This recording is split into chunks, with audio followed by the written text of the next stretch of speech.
Sair da escola já com uma formação profissional no currículo? Parece bom demais pra ser verdade, né? Pois é. No ensino técnico do Senac, isso é possível. É ensino médio junto com formação técnica, que acontece durante os 3 anos. Lá, eles usam metodologia para projetos, desenvolvendo competências como resolução de problemas, pensamento crítico e colaboração, além de valores éticos e sustentáveis. Quer saber? Senac. Acesse sp.senac.br/ensino médio e saiba mais.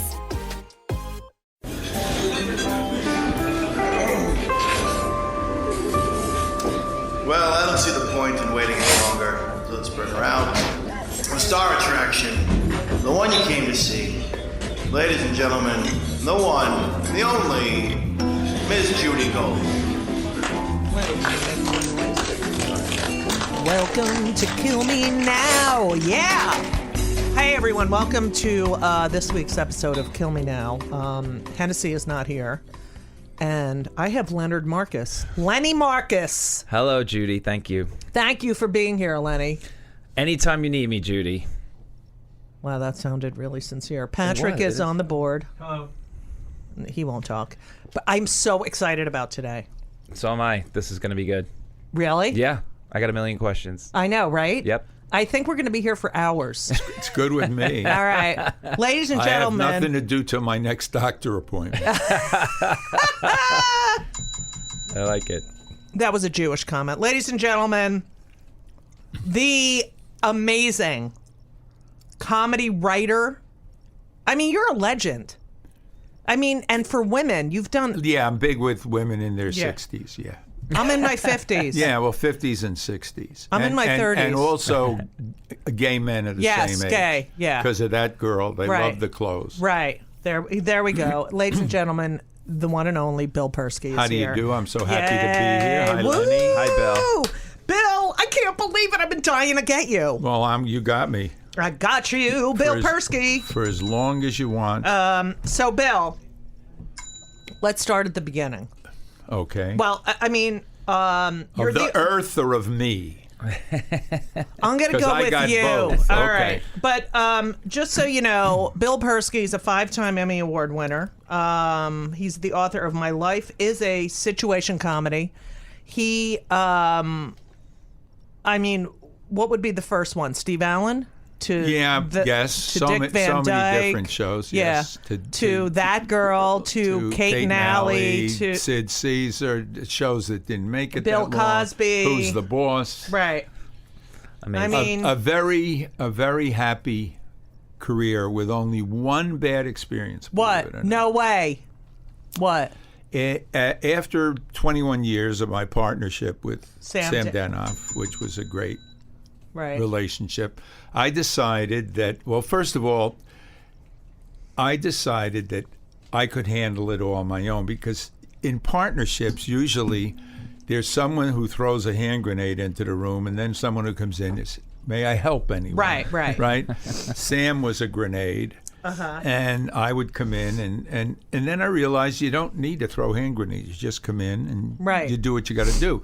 But I also wanted to be a director, and that's a very singular thing. Right. No one in the world but me wanted me to be a director, Right. but I was going to be. So we ended the partnership, and in L.A., or I guess in general, partnerships, people are afraid when they break up because they don't know who was the good one, right? So they don't want to take any chances. Now, you think all partnerships, there's a bad one and a good one. Well, I don't think There's a grenader. I don't think necessarily there's a bad one and a good one, or a power and Right. a lesser. I think, though, that's how people think of it. You know, that the two, they're not equal. Somebody Right. is better than the other. Like talented or their personality? All around, probably talented. One of them is funnier. Right. They know you. They know how you are after a while. Everybody knows what, Right. in terms of how you behave and stuff.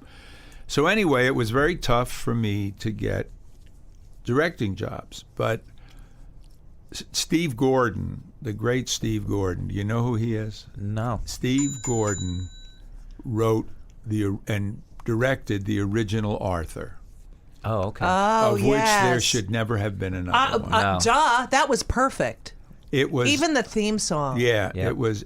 Steve was one of the most brilliant writers I've ever encountered, Jewish. and he could quote every Dick Van Dyke show. You tell him the show, and he would do all the dialogue. No Wow. way. Yeah, so he used to hang around the Van Dyke show. Apparently. and then he started doing some stuff of his own, and then he wrote a pilot for Danny Thomas called The Practice, which was about a angry old ring your bell doctor Yeah. in Brooklyn who hated the way the world was going. But so Danny played it, and they signed me to be the director. So that was the beginning. Then the next thing I got was 2 Welcome Back Cotters. Oh, nice. No. So was John Travolta an asshole? John Travolta was the only one who was who I nice? loved. Really? The nicest, sweetest, most cooperative No way. in the that world. that was pre-Scientology. In the though. world. Wow. In the world. The rest of them were pains in the ass. Like Gabe Kaplan. Well, Gabe was not thrilling, but the worst was Jimmy Comack, who was the producer. Right. And I thought he was my friend, which is why he gave me the job. But while we had a run-through, you rehearse, and then you run through for the network Right. and the bosses and stuff. And he criticized everything I did, but in a very demeaning way, and I really couldn't understand it. Huh. And then the next day, it was the same thing. And I found out that he had a secret hatred for me and for Sam because we had won an Emmy that he was also up he was for. up. Oh, that's Yeah. so mature. Yeah, and then at the he end, should hold on to that. At the end of the first show, I just Yeah. said, I don't want to do another one. It's not worth it. Good. And then I went on to victory after victory. See? Now, you were born in New Haven, Connecticut? Yes, I was. In 1931. 1931. Yes. Yeah. As Alan Irwin Persky. Yes. But then your uncle died, right? And My father's brother had been in World War I and he was injured by mustard gas and he died, and his name was Billy. Right. So everyone started to call me Billy. And I was never Alan anywhere. But of course, my parents were a little strange because my sister is Russell and they called her Bunny, and everybody Right. only knows her by Bunny. Right. If she signed something Russell, they call the police. Oh, that's... So anyway, I went through life as Billy. Right. And You moved around a lot. oh yeah, Because your dad was... well, it was the Depression. Right. And you used to go to bed someplace, and in the middle of the night they'd move someplace else because the rent was due the next day. Right. And it was very disconcerting and Right. not great stability. And my father thought that the Depression was a mental thing, which he managed to. Right. He was not a happy guy. Right. And my mother was a great soul, but there wasn't a lot of laughing. Right. That's interesting. Ironic. Yeah. And then Carnival Barker, traveling salesman? Yeah. Really? Oh, yeah. He was an auctioneer in the end. And he'd go to military bases and sell Oh, wallets. my God. You've been talking to my daughter. No? I got a little from her. Oh, well, Yeah. the funniest thing is during the war, my father, God bless him, he put it all together for us in jobs that, nobody ever dreamed. He made up jobs. He would go and buy a bunch of cheap wallets. Right. And a bunch of cheap fountain pens and cheap watches. And he would go to an army base, and as the guys came out, he would have a wooden stand on his truck, on his car, Yeah. and he'd put it up, and he'd sell a pen, a watch, and a wallet for $10, Right. of which he made 9 profit, I Right. think. But at any rate, one night we had 1,000 watches, and we had to wind them up and see that they worked. Right. And they were all radium dial because that's Right. what everything was back Right. then. In the middle of this mound of watches on the table, there was an air raid alert. And we turned off all the lights, but there was this green hue. Oh, that's like funny. a Frankenstein Right. movie. And the warden came to the door. He said, put out all the lights. We said, Right. they're out. He said, Yeah. what is this? He couldn't figure it. You watch put a blanket over it. That's amazing. Okay, now it's Lenny's All right. turn. I got to hear something about Lenny. Lottie Persky is your mother. Lottie. She worked too, right? Lottie, yes. She was. So she wasn't funny? Lottie Nah. was. She had a sense of humor, Okay. but she didn't make jokes or anything. And Bunny married Grossinger from Grossinger's. She married a hotel. Yes. Wow. No, How was that? I played there. Yeah. Yeah, a long time ago, right before it Oh, closed. well, that you'd had nothing to do with that, I assume. Yeah, I think no. I'm He kidding. closed grossing. I went with who was it? Buddy Hackett. Oh God. He asked me to open for him, and then he, before I went on stage, he was like, "Give me a kiss." I'm like, "No, ew, you're gross." And then he put his head in my boobs and went, He was very nice to women. That's Buddy. Yeah.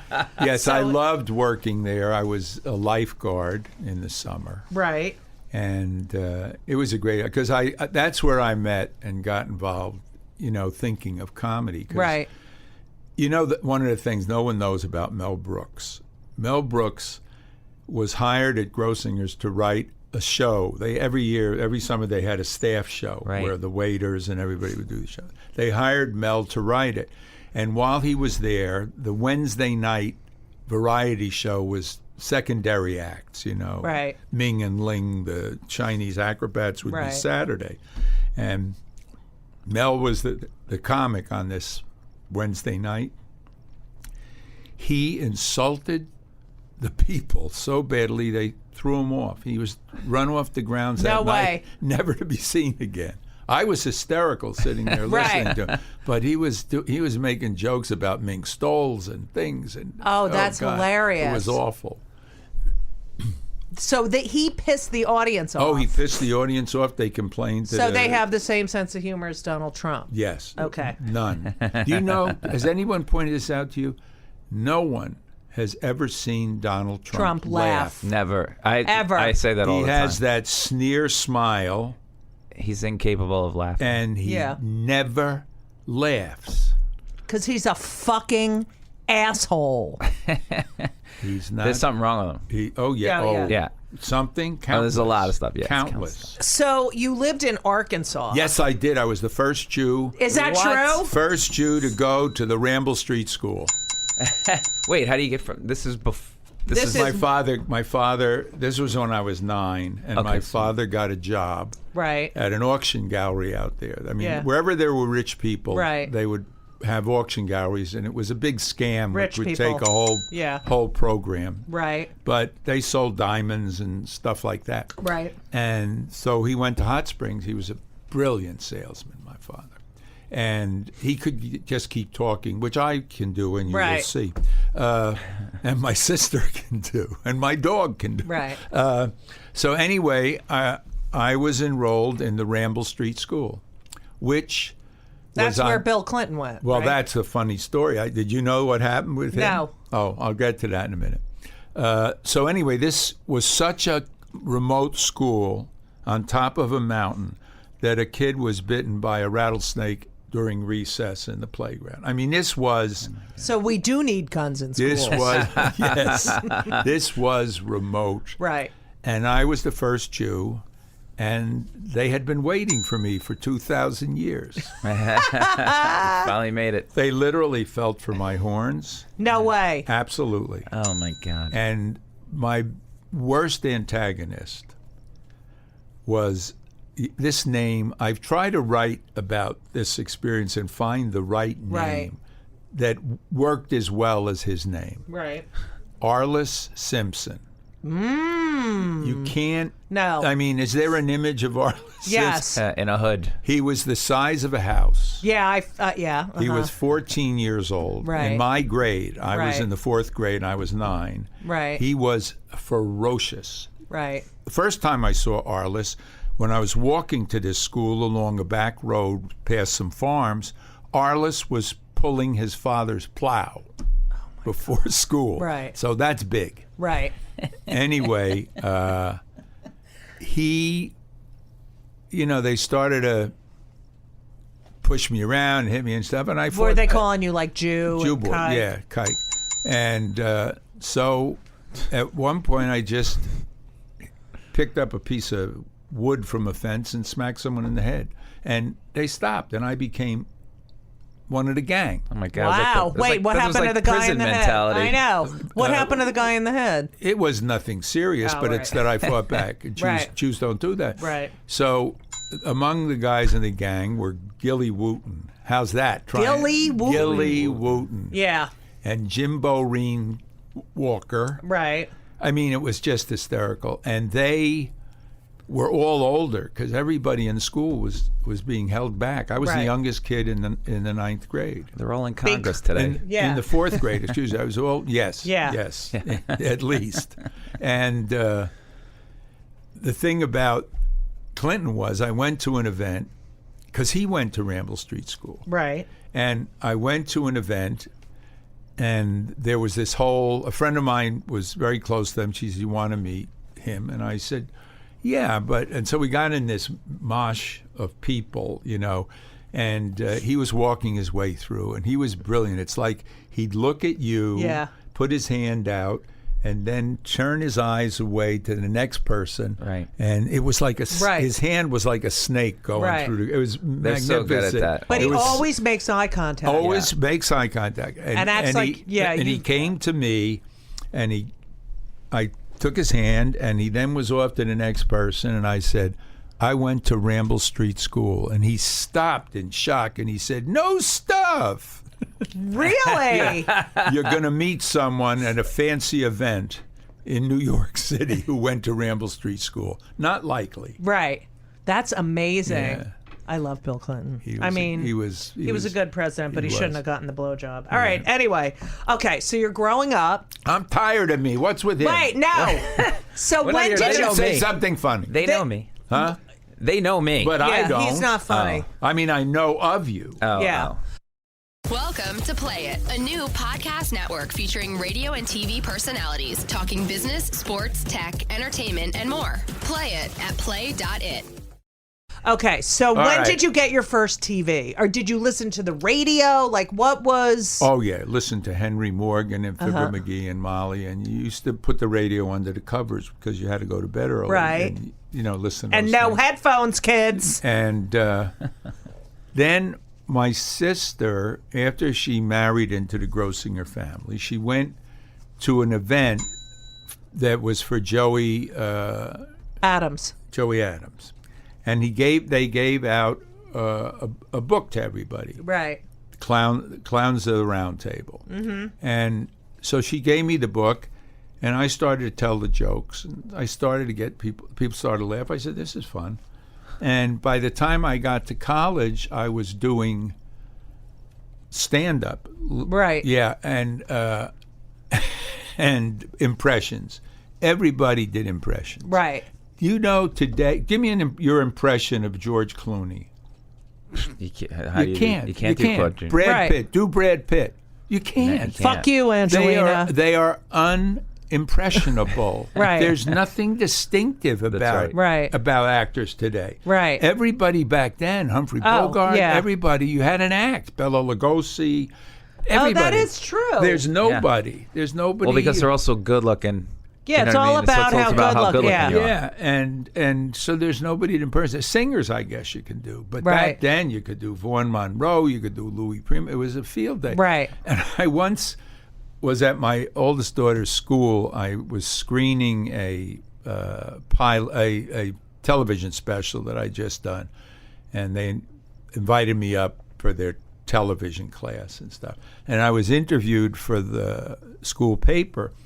And the girl said, "Were you ever a performer?" I said, "Yeah, I used to do an act of impressions of actors, most of whom are now dead." So when the paper came out, it said Dana's father used to do impressions of dead actors.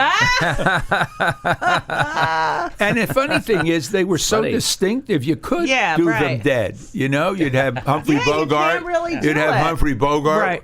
Clearing this thing. You had Yeah. Jimmy Cagney pulling up his pants. Right. All right. So when did you get a TV?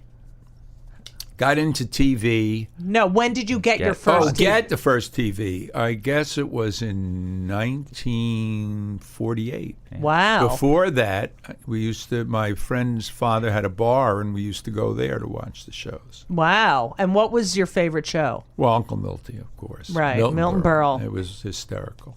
Wow. And even when... Did he have a huge penis? They all say he had the hugest Yes, wiener. it was between him and Forrest Tucker. Believe it or I don't not. even know who Forrest. Forrest Tucker was an actor. F Troop, right? Oh, F Troop. Yes. And there were a couple of major schlongers out there. Really? Yes, but Milton. Milton did not have to back off. Did he talk about it all the time? His big penis? He showed it a lot. He did? Well, somebody Wouldn't said, you know the joke about Milton Berle and Forrest Tucker had a contest of who had the biggest penis. Right. And somebody said to Milton, who won, Right. he said, "You actually took it out in a crowd?" He says, "Only enough to win." I love that. Okay, so where'd you go to college? Syracuse. Oh, that's a great school. It was then, and I guess it is. It is now. Yeah. Okay, so you graduate. Barely. Well, that's good news. What did you want to do when you got out of there? I had no idea. I really didn't. I studied advertising and psychology. Everybody who studied psychology did it to learn more about themselves. Right. None of them planned to ever use it, And then I got out, and I had a cousin who had a small advertising agency. So I got a job there. In New York City. In New York City as the gopher. Right. I got $30 a week. I had... that's how much we get for our sets. I had a green... They had a olive green suit from... what store was it? Jesus. Anyway, they all had the Barney's. olive green. No, it was Paul Stewart. And it was a really great and button-down thing, and a tie and a Panama hat and a briefcase. Right. And all I ever carried in my briefcase was sandwiches for people. When I went out to lunch, I'd go put the sandwich in and strut down the street. And so I got to do... I wish there was a picture of that. I would love to see that. I got to do everything. Right. Because it was very small. And they had a product... The Rotorbroil 400, roast toast, broils, boiled steaks, and fries, all at the same time. Okay. You couldn't stop it because there was only one heat source. If you put it on top, it boiled. If you put it underneath, it barbecued or baked. And so they sponsored a lot of shows, and one of them was the Steve Allen show. Right. And they were the original sponsor of Ernie Kovac's show. Yeah. And I used to I used to prepare all the commercials, like do the food on the spit and the right thing. I worked for Steve Allen some years later, and I told him something. I confessed to something that had been a disaster in the studio. I stopped on the way to the show when he was in WOR on Broadway, and you used to have everything. You'd have a turkey or a chicken in the rotisserie. You'd have potatoes underneath. You'd have a Pyrex pot on top with vegetables in it. You'd have buns warming and stuff like that. So I stopped and I bought a can of Brussels sprouts. Mm-hmm. And I got to the studio to prepare everything, and I didn't realize that the can was dented and had been sitting next to the heat pipe. Uh-oh. So when I opened the can, exploded. A genie came out. Literally, a genie, and got sucked into the air conditioning. I was like a foot from the air conditioning, and this green thing went and filled the entire place, and they had to desert the theater, and they did the show. They did the show on the street, which led to the Man on the Street in a way. But I told that to Steve. I was always so embarrassed. So what was your first writing job? My first writing job, believe it or not, was what was the puppet? The little Howdy Doody. Howdy Doody. I wrote a script for Howdy Doody. and invented a character. And it was Howdy was going to the North Pole, and he encountered a pigloo, which was a igloo with a snout face on it. I never got paid for that, actually. I would. If they'd call have them made right dolls, now. I'd have gone Right. after.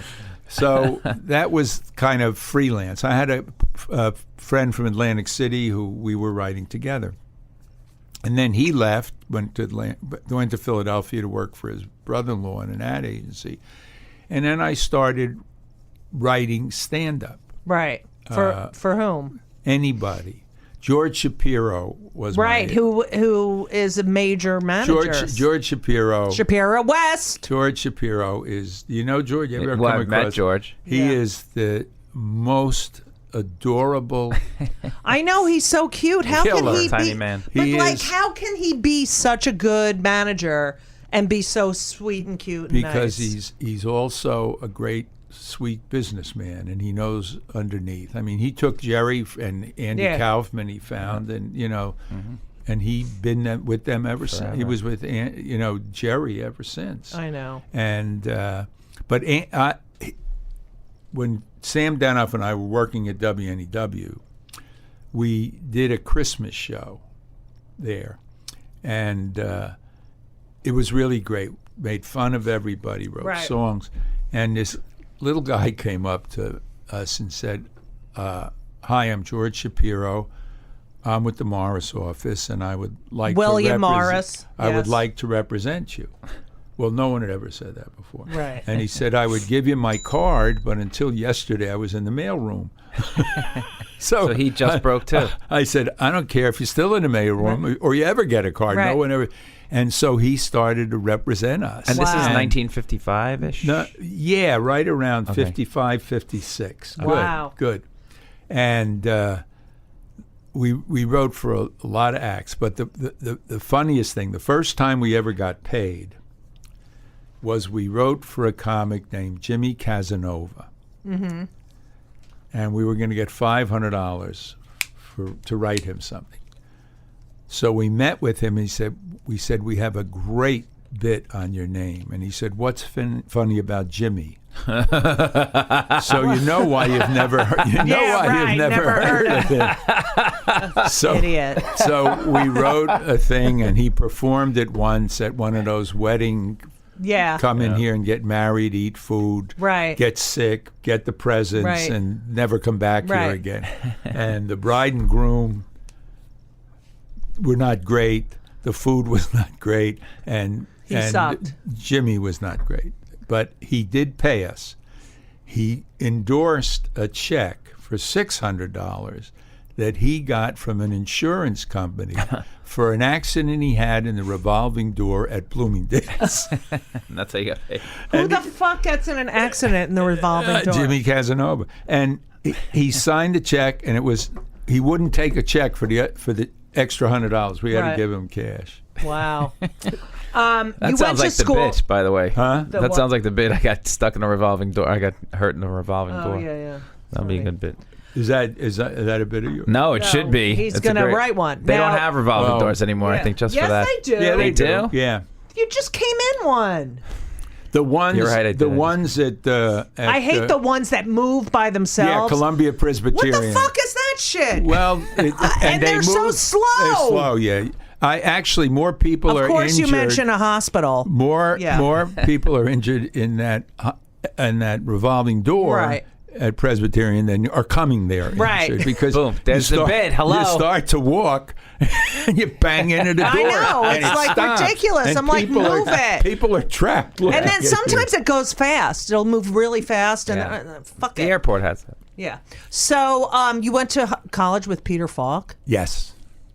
Peter Falk and Bob Dishy. Do you know Bob Dishy? No. Yeah. Great comedian. Very funny. Wait, An but actor. He was in everything. You know Bob Dishy. He was I in do. a lot of stuff. I'll show you a picture while All you right. What about He's an actor. He's not a stand-up. what about Peter Falk's eye? Was it like that before? Yeah. Oh, okay. Yeah. I thought something That's happened it? to You him. went- Yeah, it just was all right. Okay, so you got your big break writing with Dick Shawn Dick Shawn, Yeah. yes. At the Copacabana. No, At the Copa. Oh yeah, I know that Bob Dishy was Dishy. in everything. He's a big Broadway guy Yeah. too, right? His wife's name yeah. is Judy. Yes. Okay, here you go. And so we wrote this. One of the things I had to tell you, we got so hot. Oh, I that- thought you were going to say hi. so All right. hot that we actually were introduced to Right. Steve Ross. What? Steve Allen. No, Rossi and Marty Allen. Alan and Alan Rossi. Rossi. Yeah. Jesus, Marty I got to Allen. tell you, I'm going to have an exam because names are not flying. Oh, out of my- please. Hello. We do the So same thing. they were the biggest thing after Right. Martin and Lewis. Right. And we had been writing for a team and doing really well, and they had been managed by Joe Scandori, Right. who was Don Rickles' manager. So Okay. he kind of recommended us, and we went to Don see Rickles. we Wait, we, yeah. we went to see Alan and Rossi at the Copa. Out the cool. And I gotta tell you, I hated them. Really? I just hated them. Why? They weren't funny. He couldn't sing. It Right. it was just, I just didn't want to be there, and I Right. knew they were coming to the table afterwards. Oh, and you had to act meet like- with us. right. I came up with the best. What'd you thing. say? So they came to the table, and they're unbuttoning their shirts and wiping the sweat off and picking up napkins from tables and wiping the sweat, and a woman grabs it. I mean, it was awful, And they finally get to the table, and they look at me, and they say, huh? I said, God, do you do 40 minutes? That's good. All I did was say how long, and they took it the rest of the Right. way. So That's we great. did, we Did they didn't do write, well though? You just didn't like them. Did they do well? I just or- never found. Yeah, they were. The they did people well. were on the floor, but I just never found them Right. Right. funny. And anyway, as a result of Joe Scandori, we got to write for Dick Shawn, who was Right. one of the biggest talents. I mean, he So funny. never was recognized or known as broadly as he should have been. 'Cause Right. He was amazing, and he wanted to do a musical version of Lolita, which had just come out. Right. So we wrote him a 30-minute show with 5 songs, original songs of Lolita, and he was going to introduce it at the Delano in Miami, Right. where also appearing were Sophie Tucker and Don Rickles in the lounge, the bar downstairs. Right. And Right. Don was a really angry, not playing angry. Right. He was angry and guttural, and he was drinking a lot and everything. He was really kind of he was Right. a major force. And so anyway, we left to go down to see it over the weekend, Sam and I. While we were on the last plane to get out of the city in one of the biggest snowstorms that had happened in a few years, and we couldn't get back to New York until Monday. Right. So we spent 2 days in Miami with Dick Shawn, Sophie Tucker, and Oh my Don God! I Rickles. have to hear about Sophie Tucker. Oh, she Wait, was. I have to go to the bathroom so bad. Seriously? Yeah. Yeah, I can't believe it. Well, go I'm ahead. trying to hold it in. Well, and I don't can't. hold it in. We'll talk. We'll talk. All right. I'll ask him about Rickles, and you'll Wait, come back to no. yourself. What? Taking a little break. Okay. All right. Thank you all for listening. And as we always say, so long! And everything was wonderful. I'll see you soon. Thank you for the visit. So long.